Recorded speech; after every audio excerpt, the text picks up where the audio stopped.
morning. How's everybody doing today? Cold, huh? I understand. Oh, welcome to the world famous San Diego Zoo. My name is George. I'm your tour guide for this one around. What we're going to be doing on this trip is we're going to be seeing somewhere around 70 or 80% of the zoo. And I'll be pointing out all those areas that we won't be covering. But you can come back a little bit later on, do some exploring all on your own. For example, behind this area to the right, this construction site, that's where you're going to find the birds and primates. Directly in front of us, the reptile house, children's zoo, sky-fire ride, and also Wegaport Bowl. I'm going to go ahead and point out the safety rules, very important of course. If you have body parts, please keep them inside the bus at all times. If you'd like to stand up, you may do so, but please hold on to the rails provided around you. And there is absolutely no standing on the seats or sitting on the rails, especially those of you in the upper deck. And those of you in the upper deck, I do have a camera in front of the bus. I can see everything you're doing up there. Alright, there you go. That's the camera, you found it. Alright, going down Tiger River. Tiger River took about 2 years, $6 million to complete. This is one of the zoo's first phase, the one what is known as a bioclimatic enclosure.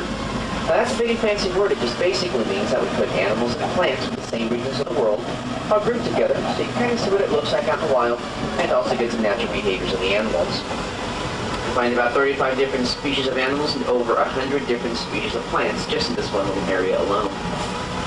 We're going to go ahead and make an attempt to find some tigers. If they're out, they'll be on the right-hand side of the bus. We're going to be lucky enough to see them. Let's see here. We don't always see them from the bus because we're looking at a very small portion of their entire enclosure. And no, I don't really see anything going on out there. How about you folks? See anything out there? Look at all the nooks and crannies. No. Alright, well, you'll just have to try back a little bit later on. We do have several different viewing areas where you can be face-to-face with the tiger just separated by glass, so you could get yourself some really interesting pictures. And I'll give you some advice as well. In the, where the viewing glass is, underneath they put some heating cables there so that it's nice and warm. So during this time of the year, they will spend a lot of time in that area, so you can be right up close to them. Come on back. Once you're done with Tiger River, that leads you straight into Ituri Forest. This is where we have a 150,000-gallon pool that is home to 3 or 4 hippos. Hippos are generally difficult to see from above water, and that's why we designed an underwater viewing area for them. We have 105 feet of glass so we can enjoy them up close and underwater. Although it looks like we do have some work going on right here, so I bet you that I'm not going to be able to see them. In fact, I don't think they're going to be out at all today. Or at least for the meantime, just while at work. Okay, let's go ahead and get out of this area, especially because of that smell, because it's not pleasant. This next portion of Ituri Forest is a newer section, and what we're trying to recreate here are what we know as the layers of life. Layers of life are simply those areas where animals live in. So if you were to imagine a rainforest and do 3 horizontal cross sections where we have layer number 1 being the ground and rivers, second layer the trees, third layer the sky, so we have animals representative of each of these layers. As you look at layer number 2, the trees, and also layer 1 down below, you'll be able to see some guenons in here, which are a type of monkey. These particular types of guenons are known as spot-nosed guenons. You want to know why they're called that? Because they got a spot on that nose, that's why. Makes sense, doesn't it? You'll find in here a couple of other types of guenons, spot-necked otters, forest buffalo, and a few different species of birds. Down this path to the right-hand side, that's where the pandas are going to be found. Pandas are going to be out till about 4 o'clock this afternoon, but I always recommend for you to see them the earlier the better in TNT. To the left, the Caribbean flamingos. They're parading around now, look at those. Just go ahead and watch the parade go by. Caribbean flamingos are the largest and the most colorful of the flamingo family, because their coloration of the keratin that's found in the shells of the crustaceans that they eat. And they are pretty long-lived birds also. They can live to be between 50 and 60 years old, sometimes even more than that too. Caribbean flamingos. Alright, let me go ahead and point out the way the bus tours work. It's a whole new system this year. Everybody purchasing a ticket for the bus tour gets your bus tour, that's what you're obviously riding now. Then later on you can go ahead and use that hand stamp to get off and on the express bus as much as you wish.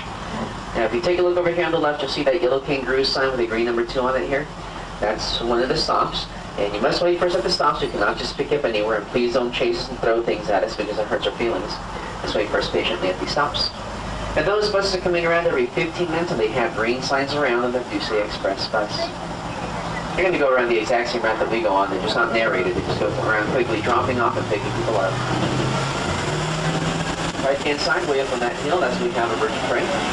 4 different species of birds birds of prey up there. We can find the Andean condors, Lammergeier vulture, harpy seagull, and the stellar eagles. At this point, the zoo houses a little over 800 different species of animals, so plant-wise, and we have over 6,500 different species of plants. So plant collection is worth a lot more than our animal collection. Not only do we display our plants, we also grow foods for those animals that have specialized diets. For example, all these very tall, shaggy-looking trees all around us, especially like these here on the left, are all examples of eucalyptus. There would be about 35 different species of eucalyptus to our koalas. And we also send out foods to other zoos that cannot grow their own food. Up next to the left is where we have polar bears playing. Obviously, we do have the polar bears in here. It looks like we do have some action going on in the water here, so I'll go ahead and set the brakes. We'll spend a few moments watching them go nuts there. As you're noticing now, and throughout the day, you'll see that they are excellent swimmers. You'll always find them out in the middle of the ocean as their food. Out in the wild, they'll eat a lot of fish and seals. Here at the zoo, we don't feed them any seals, of course, but we do give them plenty of fish. And they're also considered to be marine mammals, and that's because they spend at least half the time in the water. Now that's one of the youngsters that we have out. We have two little ones that were found orphaned out in the wild. So they are now here with us. You'll hear me say that a few times. You get a lot of orphaned animals. They are about 2 years old or so. But it's relaxing in there. Obviously they don't mind the temperature of the water and of the climate at all. Now these youngsters are about 300 pounds or so. Later on in the afternoon you might see the sub-adult females. And the sub-adult females are about 6 years old, weighing about 500 pounds, but they still get bigger than that. We had a male named Piekarski several years back. The cancer stood 11 feet tall, weighed 1,200 pounds. He was so tall that if he would have been able to stand up against the bus, he'd be able to shake hands with everyone upstairs. That gives you an idea. To the right-hand side is where we have the Chacon peccaries. Chacon peccaries are found in Central South America, the areas of Paraguay. And they have been around for quite some time, in fact, ever since the Ice Age, so they are considered to be a living fossil. But only recently were they rediscovered. They were rediscovered back in the mid-70s, which to me is amazing animals out there this large that have yet to be discovered. In here you'll find a few females and one large male. See if you can spot the male later on. His name is Gregory Peccary. Left-hand side is Skyfari Ride. It is $2 each way if you're a member. It is free to show that ID. And if you purchase the lowest package, you get round trip tickets for this ride. To the right, the toucans. These are the Szechuan toucans found in central China. Same region that you find the giant panda. Check the others around over here too.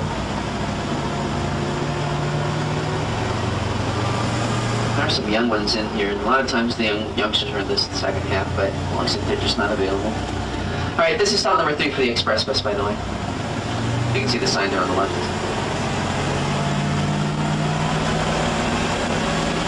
And now to the right-hand side, you can see some birds right in front here. These are the marabou storks, a carnivorous bird that's found in Africa. In the same enclosure with you, you'll see way over on this end some gazelles. These are the Somerings gazelles.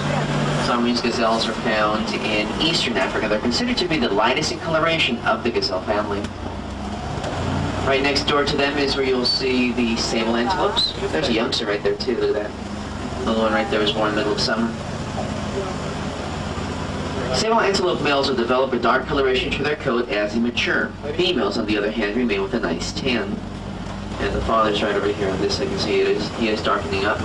They're going to get much, much bigger too. They're still rather young.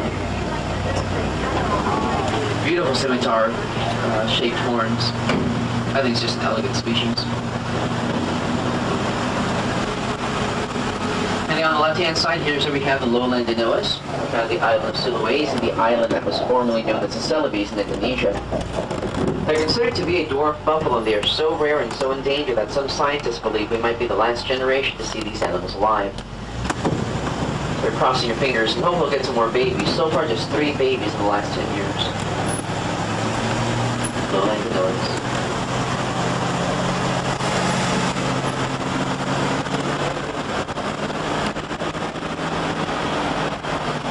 Now to the right-hand side is where we have the Bactrian wapiti, also known as wapiti. It's a type of deer from Central Asia. These animals are very endangered. Back in the late 50s, about 350 of them are left. Due to extensive breeding programs throughout the world, now there is over 1,000 of them. So listen to the media come back. Factory in Wapiti. There's the male right there. He did lose his antlers, by the way. They drop off every season. And down on the right we have here the forest buffalo found in the forest regions of Africa. Very aggressive and unpredictable. In fact, for that reason alone, they are not found in very many zoos. The forest buffalo. Then coming up on the right-hand side, we have the zebras, and it looks like they're all giving us their best side. Look at that. That's a picture for you. The Damara zebras are found in South Africa, and they are one of the 3 different types. The way to tell these apart from the other types of zebras is that these are the only ones that have a light brown stripe inside the white stripe. Can you see it there? All of the other zebras are just black and white. Also note too, zebras have the same stripe patterns here, much like our fingerprints. The Damara zebra.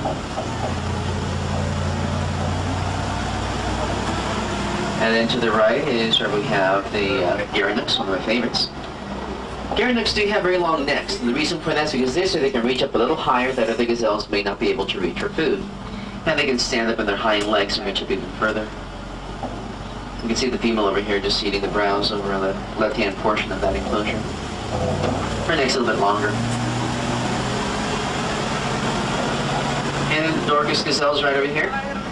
These are found in northern Africa. And they can spend almost their entire lifetime without drinking water. And that's because they have specialized kidneys that helps recycle the water. And you can see the 2 youngsters right over there. There's a few of them in here. They're also born in the summertime.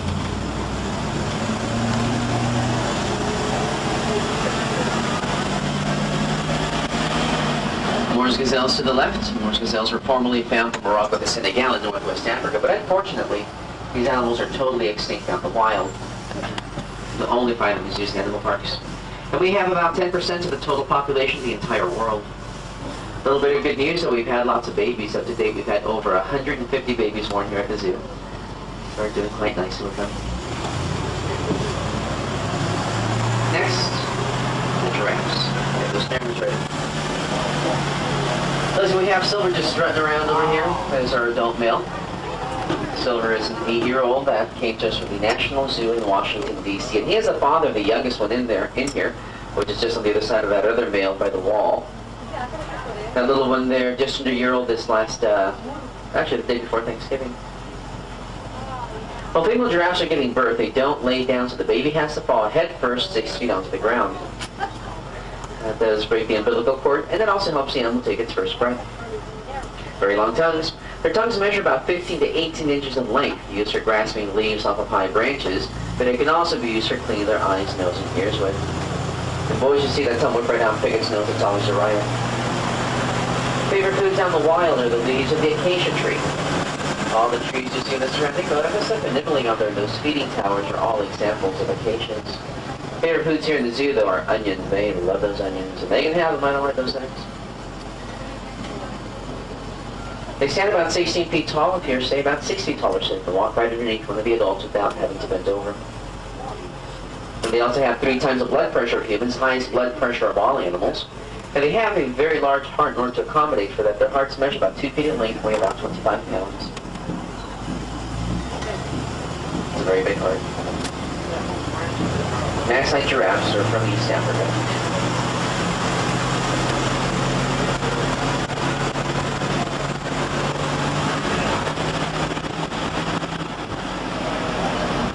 And then some piggies on the left. Piggies over here, piggies over there, piggies everywhere. These are the bearded pigs.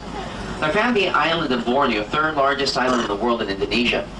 They get to be about 700 pounds or so, but despite the huge size, they're excellent jumpers. Look at that fence right there. It took us several attempts to figure out how high that fence had to be. For some reason, they enjoy visiting the other animals here in the zoo. The bearded pigs.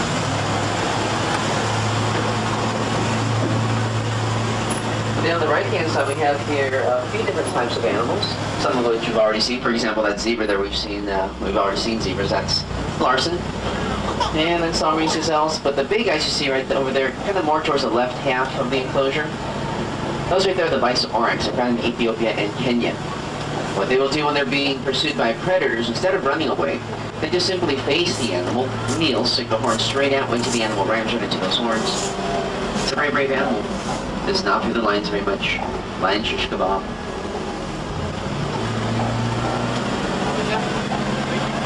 And then to the left we have here this one tree that almost looks like a big huge piece of cactus, doesn't it? It's almost right up against this. Doesn't even belong in the same family. Much more closely related to the poinsettia. All the euphorbia from Africa. Its juices are very toxic, and what the natives would do is they break up a branch, throw it into the river. It would stun a few fish, collect the fish, easy way of fishing. Euphorbia. Behind it you'll see the bongos. Bongos are the largest of the forest-dwelling antelope. Now the word bongo means 13 in one of the African dialects, and they were given that name because they had the average of 13 stripes on their body. The bongos. And down the left, the Mesopotamian fallow deer. These are found in northern Iraq and Iran, the only group that you're going to find outside of their natural habitat, and extremely rare animal to see. This is also stock floor for the expressways.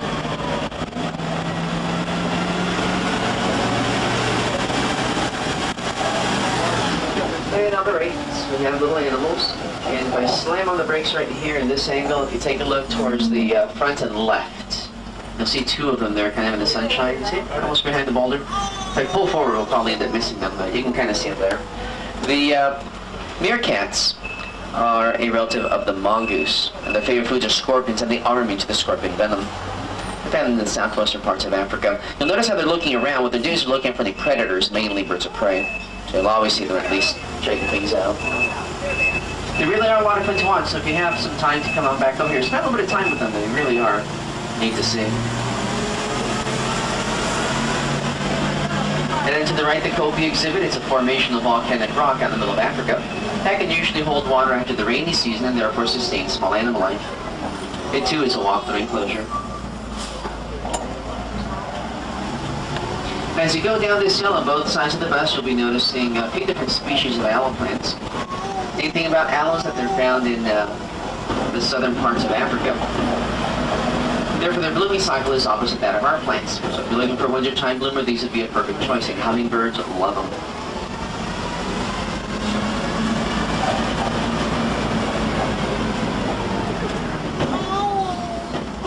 And on the right, we have Chinese corrals. Right in the center there, you can see the one of them in that little cave. Chinese corrals are from central China. These animals are very endangered, and that's due to all the previous overhunting. That practice has stopped now, so the numbers are picking up a little, but still very endangered. Chinese corrals.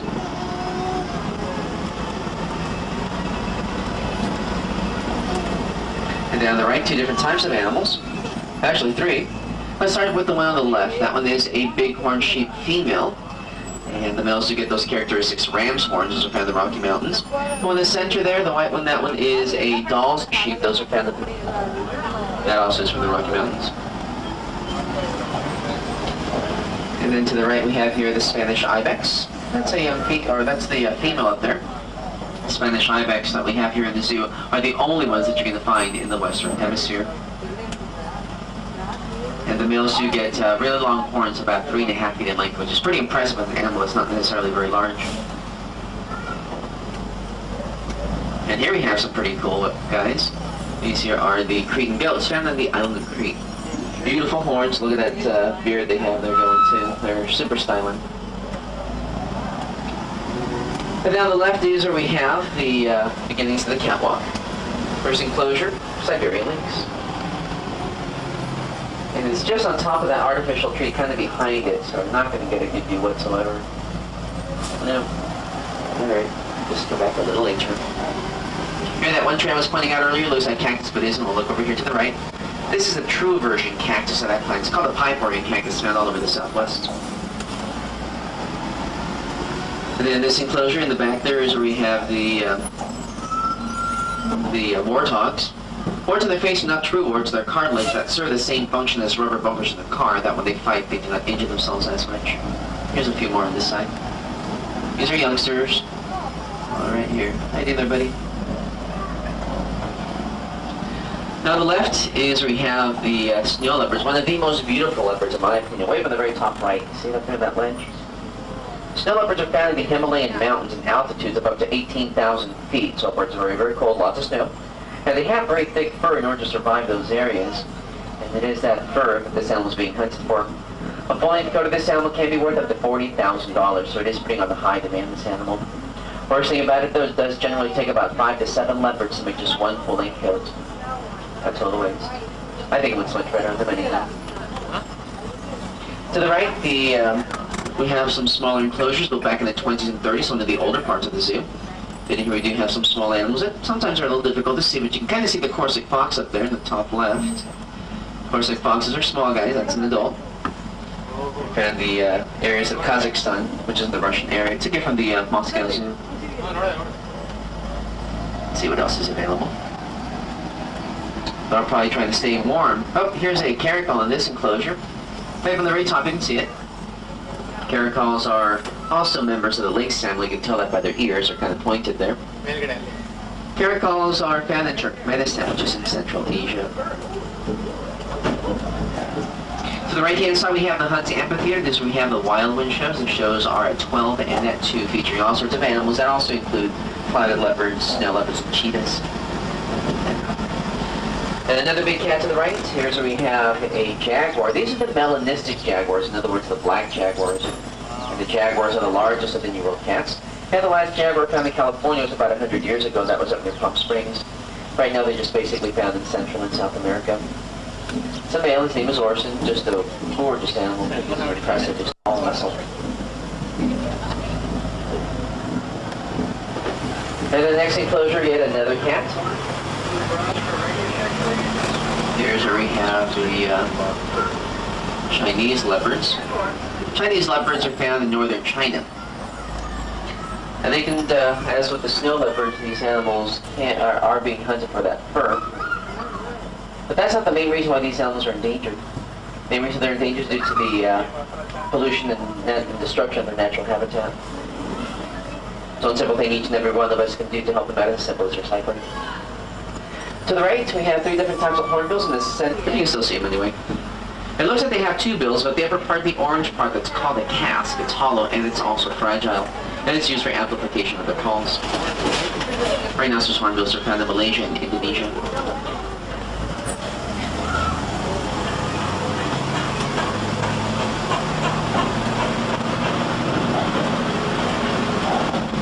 And this is stop number 5 right here. I saw this earlier. Or this is one of the stops for, let's see, the pandas. Stop 2 and stop 5 are the 2 stops for the pandas. Left-hand side is where we have sun bear forest, a replica of a tropical Southeast Asian rainforest. 3 types of plants and animals from that region. In here you're going to find lion-tailed cats and duplicers, both of which are types of monkeys. You also find bitterons, Bornean sun bears, and a few different species of birds. So an area definitely to come back and visit.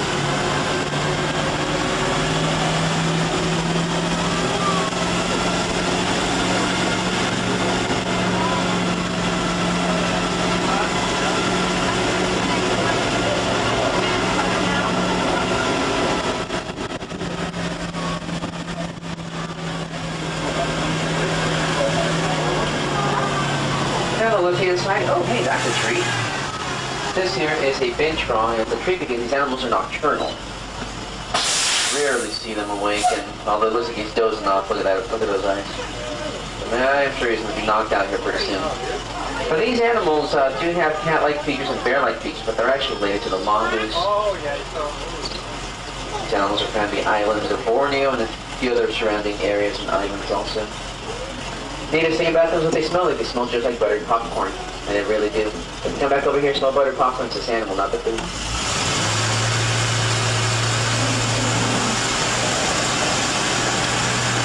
And then on the left-hand side, we have the African hunting dogs. They do go by a few other names, by the way. Back left-hand corner. African hunting dogs do have a very interesting social structure. Ladies, you are going to love this. Females are the ones that call all the shots. The males have absolutely no decision-making rights in this society. They do have very big ears, and they can definitely hear very well. They can even hear their prey underground at times. Up ahead and to the left, we do have these caged enclosures, and then we do have some primates and monkeys. Keepers have asked us not to stop their talkers when they're crossing. They're kind of on the skittish side. They definitely don't want to disturb them too much, but you can definitely look.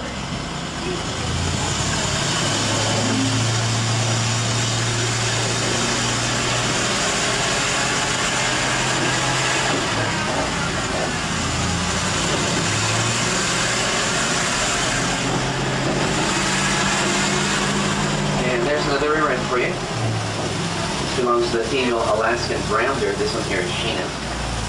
The male's probably next door, so. The two Alaskan brown bears that we have here were found orphaned out in the wild. So they were brought over here to us, and we take care of them. We've been doing fine ever since. They are now about 16 years old or so. The male Spanky, let's see if he's next door. He stands about 8 feet tall. He's getting closer and closer to the 1,000-pound mark. He's definitely a big boy. And it looks like he's just not in this closure. Oh yeah, there he is, right behind the waterfall. And relaxing at this point. They do eat up to 70 pounds of fish in just one sitting.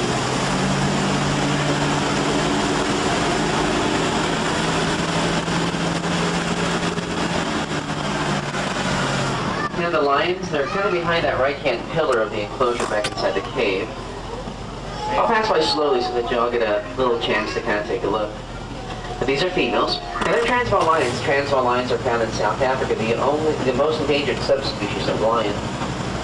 Females are the ones that basically do all the work. They go out and hunt to bring back food for the entire family, and they're also responsible for bringing up the young. In the meantime, the male spends most of his day just sleeping. But they can't sleep up to 20 hours a day. And then on the left-hand side is where we have the spectacle bears. Spectacle bears are found in South America. They're the only bears that are found in South America. Also the most endangered species of all the bears that do follow the deforestation going on down there. Well, obviously they're not facing us, so you cannot see their faces. But you can see where they get that ring, where they get the name of spectacle bears, because they have ring-like markings on their eyes. The only tree climbing bear. Next, the elephants and the rhinoceroses.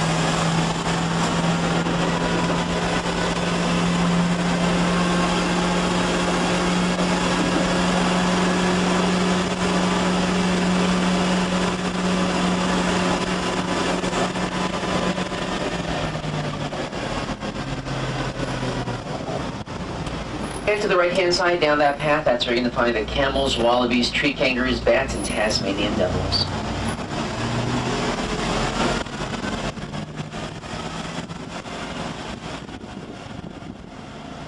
And to the right coming up, we have a female elephant. All we have here at the zoo are female elephants. All of our males are up at the wild animal park for breeding purposes. Now we have two different types. Let's go around the corner here and we'll chat about them. Now, the African elephants have much larger ears and longer tusks. The Asians, they have tiny ears and tiny tusks. But all the elephants do have about 100,000 muscles in the trunks alone, and just by itself, the trunk will weigh about 400 pounds. They have approximately the same lifespan as humans do. It's about 65 years. And they have the longest gestation period of all animals. It's about 22.5 months. What do you think of that, ladies? That's almost 2 years. Wouldn't be to find out, would it? And babies come out about 300 pounds or so, so try that on for size. This one that we're looking at right now, this one is Timbo. Timbo is 35 years old, weighing about 10,000 pounds. She's a big girl. Also the same age and about the same size, or not size necessarily, but weight, right between the trees. That one is Schmitty. We'll take a look at Debbie here in just a few moments. In the meantime, look to your left. Here we have a rhinoceros male. This here is Goudouin. His nickname is Little because he's not. How you doing there, buddy? Now, he is rather skittish, so he does run away from us quite often. But right now, I think he's just a little too busy eating, so we're okay right now. But let me give you my little warning here for you. That's got a little carrot there. These animals love to mark their territory. They do that by spraying urine. So if you're in the area, right up close to the rails, and his rear end is pointing towards you, then you see that tail lift up, get out of the way immediately. He can reach almost across the street. And he has tagged buses before. He's never tagged mine because I'm always keeping my eye on his rear end, and I'll recognize that rear end anywhere. As you go forward, because we're not going to spend any more time here, so he doesn't threaten us, you can see the sign there, the soak zone. You are now officially warned. Many people have become part of this territory.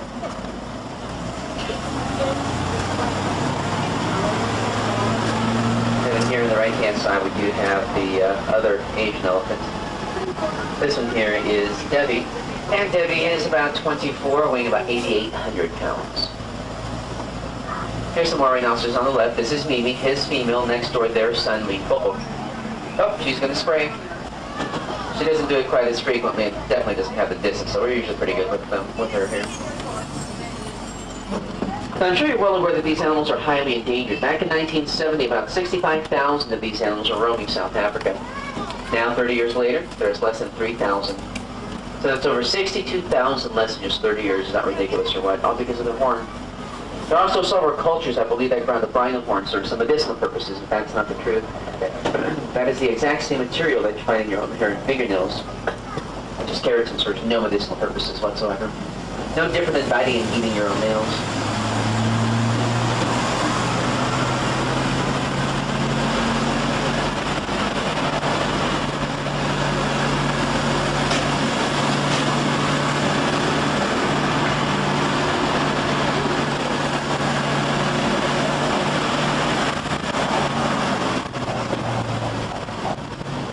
If you look to the left, you're gonna have to stretch your necks a little bit, but look towards the extreme left by the gate over there. You see a little woolly animal. That is a capybara. Capybaras are the largest member of the rodent family. Males get to be up to 175 pounds. Imagine having those animals running around your house. If you take a look, you'll see how their eyes, nose, and ears are up at the very top black portion of their head. That way they know what's going on above water as they're swimming around. And they're the favorite foods of the anacondas, caimans, and jaguars of the Amazon basin. And on the right-hand side, again, the elephants. They're munching away right now. They eat about 100 pounds of food a day. It basically does consist of hay, but we do supplement with all sorts of fruits and veggies. Boys, you should see them eat a watermelon, just pop right into their mouth as bird candy. And they drink up to 20 gallons of water a day.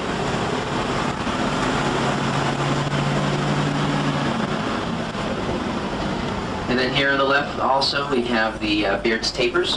Beard's tapirs are an aquatic animal found throughout Latin America. Relative to horses and also the rhinoceroses.